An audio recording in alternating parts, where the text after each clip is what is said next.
What if you woke up one morning and remembered a life you never lived? Not a dream, not a fantasy. A complete life, a wife, a daughter, a house by the lake with a broken fence you kept meaning to fix. This is the story of Daniel Ashford, a man who, at the age of 38, began remembering every detail of a life that belonged to someone else, or so everyone thought. Daniel was, by all accounts, an unremarkable man. He lived alone in a one-bedroom apartment in Portland, Oregon.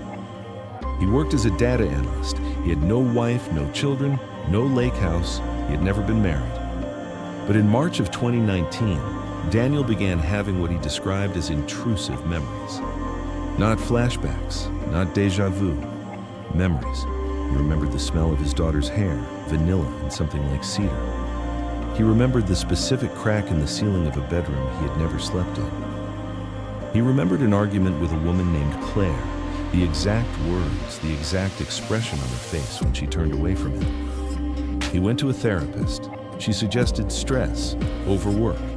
Maybe he was constructing fantasies of a life he wished he had. Daniel agreed. He tried to move on. But then he remembered the address. 14 Wrens Hollow Road, Astoria, Oregon. He didn't search for it immediately. He was afraid to.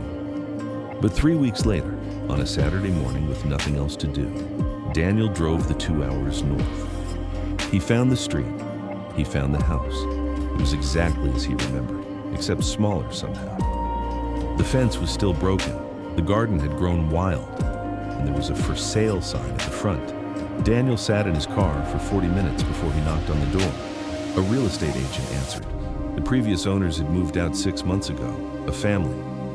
The husband's name was David Ashton, not Daniel Ashford, but close, too close, and the wife's name was Claire.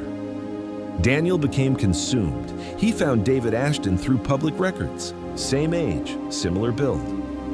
He had lived in that house for 11 years with his wife, Claire, and their daughter, Maya. And then, in 2018, 1 year before Daniel's memories began, David Ashton had died. A car accident, a Tuesday morning, wet road, a curve he'd driven 1,000 times.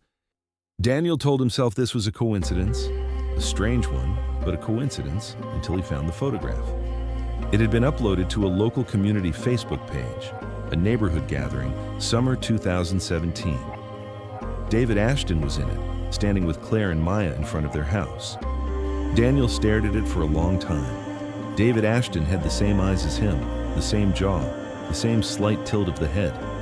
But it wasn't that which made Daniel's hands go cold. It was Maya. In the photograph, Maya was holding a drawing she had made. A crayon drawing of a man at a desk.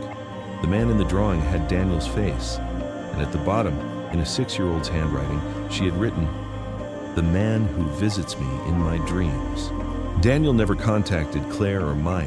He made that decision and he kept it. But before he stopped investigating, he found one last thing, a medical record, his own, from 2018. In October of that year, Daniel had been in an accident, a car accident. He had survived, but had spent 3 weeks unconscious in a hospital in Portland. The medical notes described something the doctors called post-traumatic confabulation, the brain filling gaps with invented memories. Except the accident had happened on the same Tuesday morning as David Ashton's, on the same stretch of highway. Daniel had been driving the other car. He had survived. David Ashton had not. And somehow, in those 3 weeks of unconsciousness, Daniel's mind had not invented memories. It had inherited them.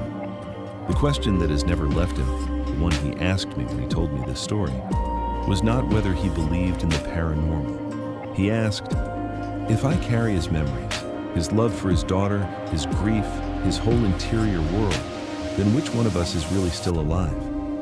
I don't have an answer for Daniel. Neither do the neurologists, or the grief counselors, or the one parapsychologist who studied his case for 2 months and then, quietly, stopped returning his calls. What I do know is this: some stories don't resolve, they just settle into you. And if you find yourself thinking about Daniel tonight, lying in the dark, wondering what it would mean to carry someone else's love inside you without ever asking for it, then you already understand why he couldn't walk away from that house. and why every year on that Tuesday morning in October, he drives 2 hours north, sits in his car on Wren's Hollow Road, and does not knock on the door. He just remembers.